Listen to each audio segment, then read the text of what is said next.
अस्सलाम नाज़रीन, मैं हूं असद अली तूर अपने प्रोग्राम असद तूर अनसेंसर्ड में।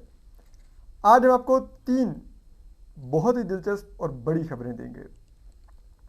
एक, जो पीटीआई के प्रोपेगेंडिस्ट और असल में कबाड़िए एंकर चौधरी गुलाम हुसैन, वो मियां नवाज शरीफ की किस बात पर मिन्नतें तरले कर रहे हैं, ये बहुत ही दिलचस्प खबर है।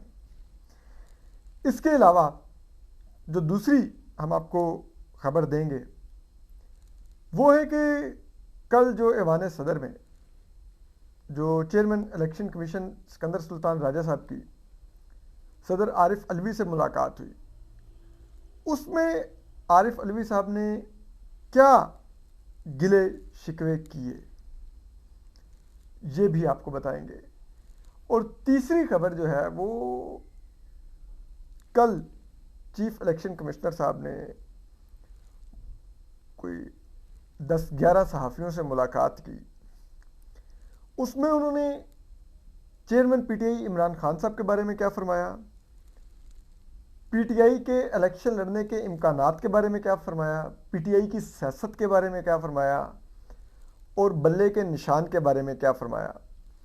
और इसके अलावा इलेक्शंस की डेट, अपने दीगर जो लेवल प्लेइंग फील्ड के मामलात हैं, पोस्टिंग एंड ट्रांसफ़र्स के मामलात हैं, इन पर क्या बात की। और जो सबसे बड़ा जो उन्होंने एक इंकशाफ किया वो था कि उन्होंने बताया कि एक पीटीआई के डाई हार्ड एक सहाफ़ी हैं, उनके ऊपर उन्होंने बहुत ही संगीन इल्ज़ाम लगाया कि वो साबिक डीजीआईएसआई लेफ्टिनेंट फैज़ हमीद के मुखबर का काम करते रहे हैं। और ये इल्ज़ाम उन्होंने उनके मुंह पर लगाया। हम आपको ये भी बताएंगे कि वो सहाफ़ी कौन है जिन पर ये इतना संगीन और घिनौना इल्ज़ाम लगा है, और ज़रा कुछ उनकी भी तफसीलात आपको पहुंचाएंगे। तो देखिए, सिकंदर सुल्तान राजा साहब ने, जो कि चीफ इलेक्शन कमिश्नर हैं इस वक्त पाकिस्तान के, उन्होंने जो रिपोर्टर से मुलाकात की उसमें उन्होंने पीटीआई के बारे में फरमाया कि जो नो डाउट चेयरमैन पीटीआई एक मकबूल जमात के लीडर हैं और एक बड़ी जमात के लीडर हैं। और उन्होंने कहा कि काश वो तहम्मुल से काम लेते अपनी सियासत में, तो आज ये दिन ना उनको देखना पड़ता। इसके अलावा उन्होंने ये भी कहा कि जो पीटीआई है वो अगले इलेक्शन में हिस्सा लेगी, बल्ले का निशान बैलेट पेपर पर होगा। उनका कहना था कि वो दिल से पीटीआई की इज्जत करते हैं और एक दौर में इमरान खान साहब को आइडलाइज भी करते थे, लेकिन बाद में इमरान खान साहब ने जो सियासत की वो आप लोगों के सामने है। जब उनसे पूछा गया कि क्या इलेक्शन कमीशन पर कोई दबाव है पीटीआई के लिए या किसी किस्म का, तो उन्होंने कहा कि पीटीआई खुशकिस्मत है और इमरान खान खुशकिस्मत है कि इस वक्त मैं चेयरमैन इलेक्शन कमीशन हूं, तो इसीलिए वो अब इलेक्शन भी लड़ पाएंगे।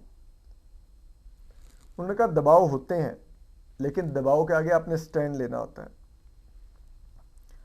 और इस दौरान उन्होंने ये भी इंकशाफ किया कि सियासी जमातों के लोग उनके पास आते हैं और कहते हैं कि लेवल प्लेइंग फील्ड नहीं मिल रही, इदारे ये कर रहे हैं, इदारे वो कर रहे हैं। तो उन्होंने कहा कि मैंने उनसे पूछा कि आप नाम लें कौन सा इदारा कर रहा है, तो कहते हैं ये लोग कहते हैं कि हम नाम नहीं ले सकते।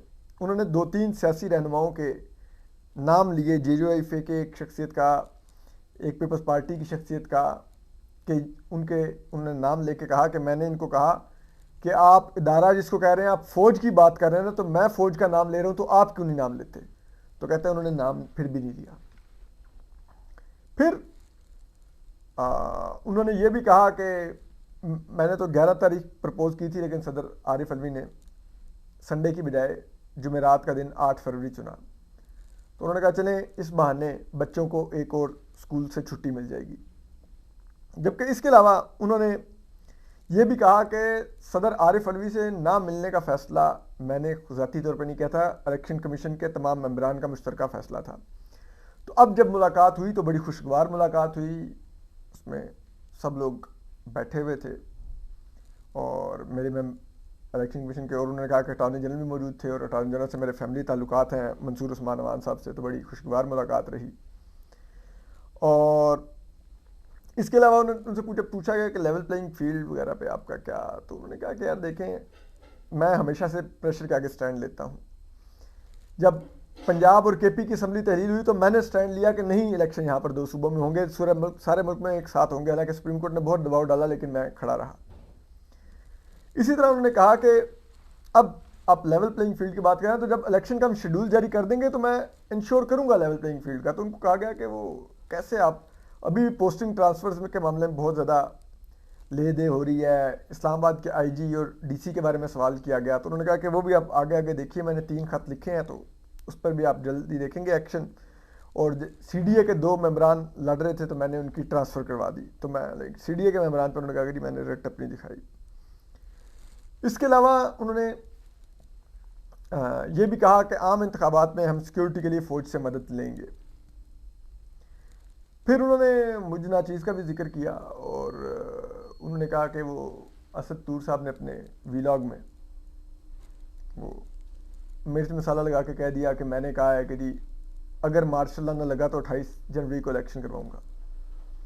ये गिला करके फिर उन्होंने मेरी उस खबर की तस्दीक भी कर दी। उन्होंने कहा कि हाँ, फलां सियासतदान मेरे पास आए थे, उन्होंने कहा कि मैंने इलेक्शन लड़ना है तो आप मुझे बताएं इलेक्शन होंगे, क्योंकि 12 से 15 करोड़ रुपया एक इलेक्शन में आपका पोलिंग कैंपेन में खर्चा हो जाता है, तो ये ना हो मैं 12 से 15 करोड़ रुपया लगवा दूं और उसके बाद इलेक्शन ही ना हो। तो कहते हैं मैंने उन्हें कहा था कि हाँ, अगर मार्शल लॉ ना लगा तो इलेक्शन होंगे और 28 जनवरी को होंगे। तो यानी कि खबर तो मैंने दुरुस्त दी थी, उसमें फिर मिर्च मसाला मैंने कहाँ पे लगाया ये उन्होंने नहीं बताया। ये मैंने आज से तकरीबन 1 माह पहले मैंने ये खबर दी थी कि chief election commissioner Sikandar Sultan Raja साहब पॉलिटिकल पार्टीज़ के लोगों से मिल रहे हैं तो वो ये बात कर रहे हैं। फिर अब आप आगे आ जाइए, जो एक और उन्होंने बड़ा ही संगीन इल्ज़ाम लगाया और जो कि बड़ा ही वो है, मैं आपको ये बता दूं कि जो पीटीआई है ना, मेरे लिए इस इल्ज़ाम में कोई इतना सरप्राइज़ नहीं है, वो मैं आपको एक्सप्लेन कर देता हूँ कि पीटीआई से वाबस्ता 95% जो बीट रिपोर्टर्स थे जो पीटीआई कवर करते थे, इमरान खान के चेले बने हुए थे, सहाफ़ी का बिल्कुल काम नहीं कर रहे थे, उनमें मुख्तलिफ यूट्यूबर भी थे, मुख्तलिफ चैनलों में काम करने वाले रिपोर्टर भी थे, वो सब के सब ना सिर्फ अपने चैनल से तनख्वाहें ले रहे थे, पीटीआई के सोशल मीडिया सेल से पैसे लेते थे, आईएसपीआर से पैसे खाते थे, आईएसआई से पैसे खाते थे, इन लोगों के लिए मुखबरियां करते थे, पीटीआई की भी मुखबरियां करते थे आईएसआई को, और सियासी जमातों के लोगों से भी होने वाली मुलाकातों की मुखबरियां करते थे, सहाफ़ियों की मुखबरियां करते थे कि ये सहाफ़ी इस तरह है, ये उस तरह है, फलान है, ये है वह, ये वो पूरा एक इनका जैसे कहते हैं ना ये पैटर्न है। तो अब सिकंदर सुल्तान राजा साहब ने उस मुलाकात में चैनल 92 के एक सहाफ़ी हैं फ़हीम अख्तर मलिक साहब, उनकी तरफ इशारा करके कहा कि ये जो फ़हीम अख्तर मलिक है, जब मैं चेयरमैन इलेक्शन कमीशन बना नया नया तो ये मेरे पास मिलने के लिए आए और इन्होंने कहा जी कि चेयरमैन साहब आप मेरे बड़े भाई हैं। तो मैंने भी कहा कि आप मेरे छोटे भाई हैं। मैंने इनका बड़ा रिगार्ड किया, इनसे खुल के ज़रा गपशप लगाई। ये जब गए तो इनके जाने के थोड़ी देर बाद मुझे, क्योंकि जब मैं चेयरमैन तैनात हुआ था तो पीटीआई का दौर था और उस वक्त के डीजीआईएसआई लेफ्टिनेंट फैज़ हमीद थे, तो कहते हैं कि लेफ्टिनेंट जनरल फैज़ हमीद साहब की जो कि डीजीआईएसआई थे, फ़हीम अख्तर मलिक साहब के जाने के बाद कुछ देर बाद मुझे कॉल आ गई और उन्होंने कहा कि जी आप किसी फ़हीम अख्तर मलिक को जानते हैं? तो कहते हैं मैंने कहा हाँ जानता हूँ। तो उन्होंने कहा आपकी उनसे कोई मुलाकात भी हुई है? तो उन्होंने कहा कि हाँ। मैंने कहा हाँ मेरी मुलाकात हुई है। कहते हैं जनरल फैज़ हमीद ने मुझे जो मैंने मुलाकात में गुफ्तगू की थी फ़हीम अख्तर मलिक से, वो मनोन पूरी की पूरी बयान कर दी कि आपकी उससे ये बात हुई है, ये बात हुई है, ये बात हुई है, ये बात हुई है, ये बात हुई है। तो कहते हैं मैं हक्का बक्का रह गया। मैंने कहा हाँ बात तो ये हुई है मेरी सारी उनसे।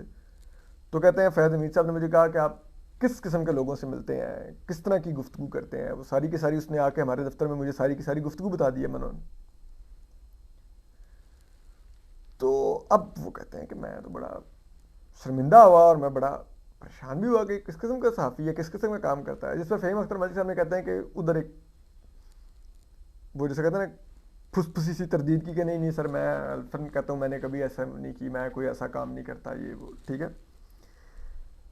अब आप जरा फ़हीम अख्तर मलिक साहब का अगर ट्विटर हैंडल जाके देखें, ठीक है, ये आपको स्क्रीन पर फ़हीम अख्तर मलिक साहब की तस्वीर तो नज़र आ रही है। ये फ़हीम अख्तर मलिक साहब हैं, चैनल 92 के रिपोर्टर हैं, और ये भी कल मुलाकात में मौजूद थे।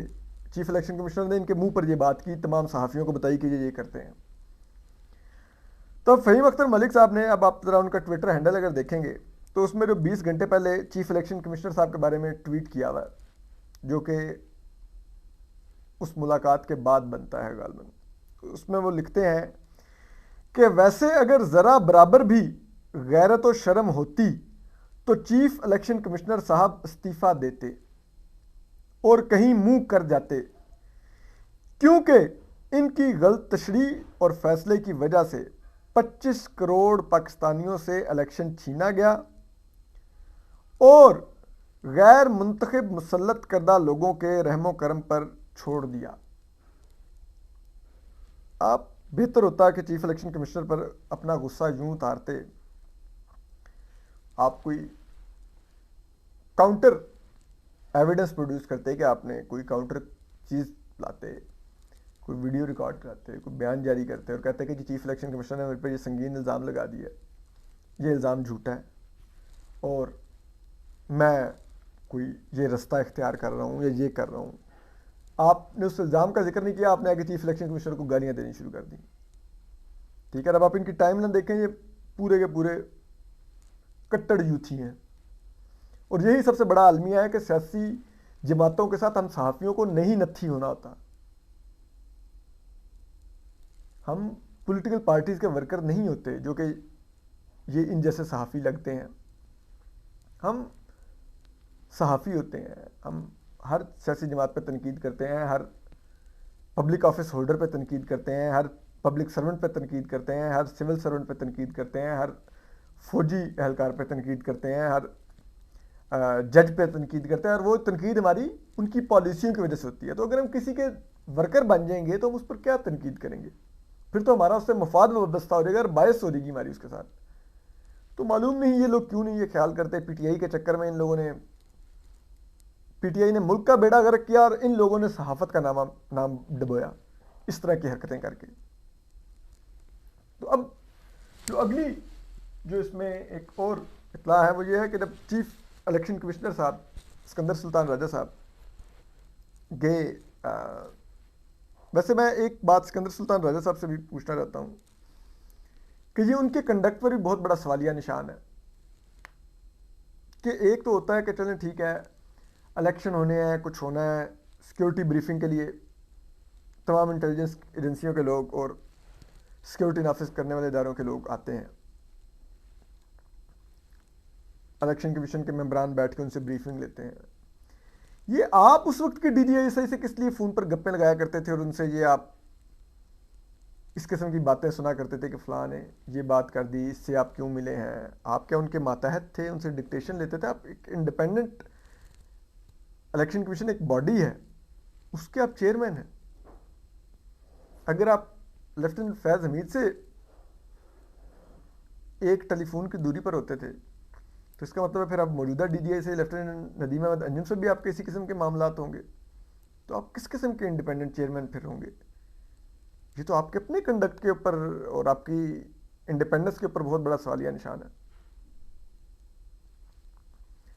अब आ जाए कि चीफ इलेक्शन कमिश्नर साहब जो ऐवान सदर गए तो कहते हैं कि मुलाकात के आगाज़ में जो आरिफ अलवी साहब हैं उन्होंने पहले गिले शिकवे किए कि मैंने तो आपको कहा था कि आप आ जाएं मुझसे मिल लें, आपने रिफ्यूज़ किया, आज आपको आना पड़ा, अब आपको पता चला कि मैं आईनी सरबराह हूँ और आप यूँ नहीं कर सकते थे। तो उन्होंने ये गिले शिकवे किए, उसके बाद फिर मुलाकात खुशगवार होगी उन गिले शिकवों के बाद और फिर ये डिस्कशन के बाद 8 फरवरी तारीख तय पाई इलेक्शन की। अब जो आ जाते हैं हम,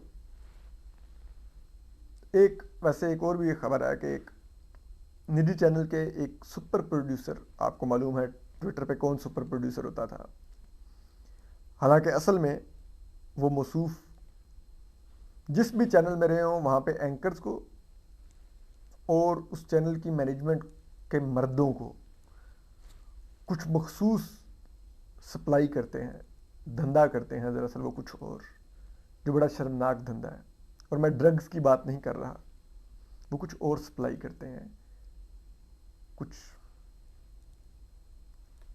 नए लोगों को एक्सप्लॉइट करके फिर उनको पेश करते हैं इधर उधर। और लोगों से मेरी मुराद मर्द ज़ात नहीं है, ठीक है। तो बड़े बदबूदार से वो कैरेक्टर हैं, तो वो हैं भी ऊपर से कट्टर यूथिये भी हैं। तो आजकल चीफ जस्टिस काजी फाइसा के खिलाफ भी बड़ी ट्रोलिंग कर रहे हैं, उसके अलावा भी नून लीग और इधर बहुत ट्रोलिंग करते हैं वो। और आजकल बहुत से प्रो पीटीआई यूट्यूबर्स उनके लिए बड़ा रो रहे हैं कि उनको उस चैनल से निकाल दिया गया और ये और वो। तो वो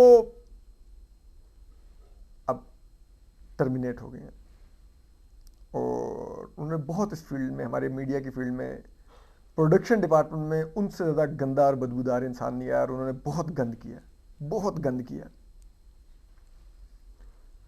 तो अब ज़रा इससे आगे आ जाए तो एक एंकर हैं जो बैंक डिफ़ॉल्टर भी थे, उनके खिलाफ हमने सारा उनका भांडा पड़ा था, चौधरी गुलाम हुसैन।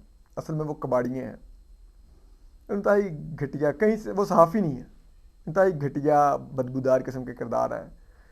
वो इसको कह दिया कि आप ये करोगे तो मैं देखो ना ये लूट दिया मुल्क हो गए, ये वो असल करेक्टर है, ठीक है। लेकिन आप देखिए कि सिर्फ फौज की टाउटी और पीटीआई के पॉलिश करने की वजह से वो उनको टीवी स्क्रीन मिली हुई थी। साबिक आर्मी चीफ जनरल कमरदत्त बाजवा ने उनको साथ बिठाया होता था अपने, ठीक है। तो वो मौसूफ, अब उनका भी बुरा वक्त शुरू हो रहा है और उन्होंने किसी ज़रिए से मियां नवाज शरीफ साहब से रब्ता किया, उनको पैगामात भिजवाए और वो पैगामात ये थे कि मुझसे गलती होगी, मुझे माफ़ कर दें, जो कुछ मैं करता रहा आपके ऊपर, आपकी फैमिली के ऊपर बड़े संगीन और घटिया इल्ज़ाम मैं लगाता रहा, लेकिन वो मेरी मजबूरी थी। उस पर मैं फ़ौज के साथ हम काम कर रहे थे, पीटीआई से भी हमें चल रहा था, तो मेरी आमदन का ज़रिया ही वो था, तो मैं क्या करता, मैं मजबूर था, मैंने मजबूरी में किए, आप मुझे माफ़ कर दें और मुझे नौकरी करने दें। लेकिन मियां नवाज शरीफ साहब की तरफ से उनको कोई जवाब नहीं मिला। और आज मौसूफ ने ये ज़राए बता रहे हैं कि सारी ये जो बातचीत है ना जो हुई, तो अब आज मौसूफ ने ट्वीट किया कि अब उनका एयरवे पे प्रोग्राम नहीं होगा, वो घर भेज दिए गए हैं, प्रोग्राम निकाल दिए गए हैं मतलब। तो बात यह है कि ये एक बड़ा इबरतनाक सबक है। हमारे यहाँ पे जो लोग सियासी जमातों के सेल, सियासी जमातों के रहनुमाओं के टाउट बन के या मुख्तलिफ जर्नलों के टाउट बन के टीवी स्क्रीनें लेते हैं, उनका एंड में अंजाम यही होता है। लेकिन उस सब के बावजूद आप देखिए पिछले 10-15 साल में चौधरी गुलाम हुसैन कितना पैसा बना गया। आप आज जाके उसका लाइफस्टाइल देखिए और आज से जब वो टीवी स्क्रीन उसको मिली उससे पहले का उसका लाइफस्टाइल देखिए, तो अब वो बेशक उसको दोबारा स्क्रीन ना मिले, वो इस प्रोजेक्ट से बहुत माल बना गया। इस प्रोजेक्ट से जुड़े हुए तमाम लोगों ने बहुत माल बनाया, पीटीआई प्रोजेक्ट से जुड़ के। उस वक्त में जो फौज का 5th जनरेशन का जो डॉक्ट्राइन था ना, उसमें बहुत से लोगों ने बाजवा डॉक्ट्राइन में पैसा बनाया। वो बाहर बैठे हुए वजाद खान का चेक करें ना, सासे क्या है, उसने कितना पैसा बनाया। वो मुईद पीरजादा, बाप का अंगूठे लगवाने वाले ने कितना पैसा बनाया। एक और यूट्यूबर जिसका जनरल कमरदत्त बाजवा कहते हैं कि मैं शेव करते हुए वीलॉग देखता था, हालांकि वैसे उन्होंने आज तक मेंशन नहीं किया वो किस जगह की शेव कर रहे होते थे, तो वो इसका वीलॉग देखते थे। लेकिन इतना हमें पता है कि वो बाजवा साहब के फौज के और पीटीआई के ऐसे उठा उठा के कर रहा था कि वो जो भी बाजवा साहब शेव करते थे ना जिस भी जगह की, तो बड़ा स्मूथ ब्लेड चलता होगा, टक नहीं लगता होगा, कट नहीं लगता होगा। तो वो अभी भी आईएसआई के मुखबर का काम कर रहे हैं। साबिक चीफ जस्टिस उमरता बंदयाल से मुलाकात की तो वहाँ से निकले सुप्रीम कोर्ट की बिल्डिंग से सीधे आईएसआई के कोहसार कम्प्लेक्स चले गए और मनोवन पूरी मीटिंग की डिटेल आईएसआई को बता दी कि ये मीटिंग में होगा। ठीक है। और अभी भी वो पीटीआई के बड़े यूथियों के चैंपियन मुजाहिद हैं। ठीक है, हालांकि यूथियों को पता ही नहीं कि वो उनको चूना लगा रहे हैं। ठीक है, प्रो पीटीआई कंटेंट अपने यूट्यूब पर रखते हैं, काम आईएसआई के लिए करते हैं। गाड़ियां ले रहे हैं जनाब, मिनी एसयूवीज, घर ले रहे हैं, पैसा बना रहे हैं, उनको कोई हाथ भी नहीं लगा, मौजें कर रहे हैं, चैनल भी उनका चल रहा है। बोल टीवी में जनरल फैज़ हमीद ने रखवाया था, उसके बाद बोल की मैनेजमेंट चेंज हुई शोएब शेख से, तो इनको अब निकाल दिया गया है। लेकिन पैसा उनके पास बहुत आ चुका है और अभी भी बहुत अंधाधुन कमा रहे हैं। पीटीआई वालों को पता ही नहीं कि ये जिसका हम रिलीजियसली फॉलो कर रहे हैं तो आईएसआई का मुखबर है। तो ये होता है इस मुल्क में। लेकिन क्या करें, ऐसे लोग ही तरक्की करते हैं। फौज को भी ऐसे लोग अजीज़ होते हैं, सियासी जमातों को भी ऐसे टाउट अजीज़ होते हैं। हम जैसे लोग यूथियों को भी बुरे लगते हैं, पटवारियों को भी बुरे लगते हैं, जियालों को भी बुरे लगते हैं, फौज को तो बुरे लगते ही लगते हैं। तो क्या करें, हमने खबर करनी होती है, सहाफ़त करनी होती है। अपना ख्याल रखिए। अल्लाह हाफिज़।